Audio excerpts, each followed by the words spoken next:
আপনারা উদয়ন গুহর যেসব ডায়লগ শোনাতেন, তারপরে উনি এতদিন বাইরে ছিলেন কি করে?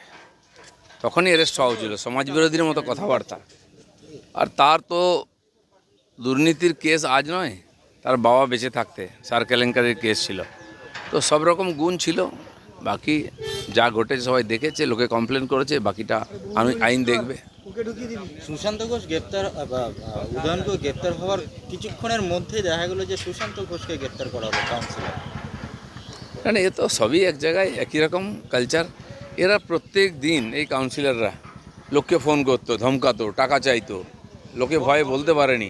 আজ কমপ্লেন করছে, লোকে জমি দখল করেছে, অফিস দখল করেছে, ফ্ল্যাট নিয়ে নিয়েছে, কিচ্ছু বলতে পারেনি। ক্লাবকে ক্লাব দখল করে নিয়েছে, বেড়ি দখল করে নিয়েছে। এগুলো তো আমরা সবাই জানি। আজ যারা ক্ষতিগ্রস্ত হয়েছেন তারা কমপ্লেন করছেন, তার উপরে হচ্ছে অ্যাক্টিভিটি। প্রাক্তন মুখ্যমন্ত্রী তার বাড়ির সামনে যারা নিরাপত্তারক্ষী ছিলেন 20 বছর ধরে যারা ছিলেন তাদেরকে তুলে নেওয়া হলো। নতুন করে যাদেরকে পাঠানো হলো, মমতা বন্দ্যোপাধ্যায়ের বক্তব্য তাদেরকে তারা নেবেন না এবং তারাও চলে গেলেন বাড়ি থেকে। এখন নিরাপত্তাহীনতায় নাকি ভুগছেন তিনি। ওনারা যাদেরকে নিরাপত্তা দিতেন, আমাকে এক সময় সরকার দিয়েছিল দুজন কনস্টেবলকে সিকিউরিটি আমার সঙ্গে। আমি তো বলিনি, চয়েসও করিনি। সরকার দিয়েছিল, তারা আমার সঙ্গে থাকতো। তো উনি কেন চয়েস করছেন? সরকারের হাতে, ওনার হাতে। উনি যখন সরকারে ছিলেন, মুখ্যমন্ত্রী ছিলেন, পুলিশ মন্ত্রী ছিলেন, উনি এগুলো সঞ্চালন করেছেন। যাকে যেখানে পাঠিয়েছেন 6 মাস অন্তর চেঞ্জ করতেন। ওনার থানার ওসির কোনোদিন ট্রান্সফার হয়নি, এয়ারপোর্টের ওসির কোনোদিন ট্রান্সফার হয়নি। তো আজকে যিনি এই মাথায় মুখিয়ে আছেন সরকারে, তার দায়িত্ব আছে যেটা দেখার, অধিকারও আছে। কাকে কোথায় পোস্টিং করবেন, কী করবেন, সেটা উনি মানছেন না কেন?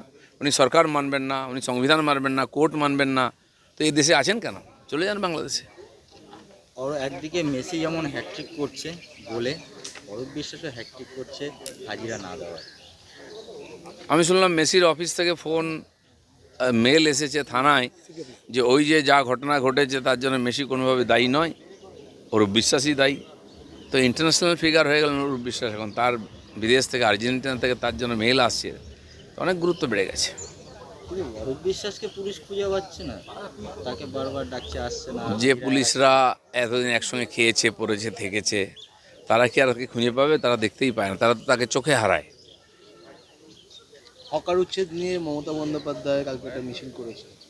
এখন করুন, সময় আছে তো, আন্দোলন মিছিল করে নিজেকে একটু জীবিত রাখুন। এই হকারদের পয়সা নিয়ে বসিয়েছেন ওনার লোকেরা। সিপিএম চেঁচাচ্ছে, তারা বসিয়েছে হকারদেরকে পয়সা নিয়ে। আজকে ওদের দায়িত্ব তাদের সুরক্ষা দেওয়া, রাস্তাঘাট বিজনেস করার জন্য নয়। এতগুলো হকার কর্নার তৈরি করার পর এত হকার আসে কোত্থেকে, আবার বসে কী করে, কেন বসেছে? সেখানে হকারদেরও দায়িত্ব, যাদেরকে টাকা দিয়েছেন, যারা বসিয়েছে তাদেরকে গিয়ে বলুন।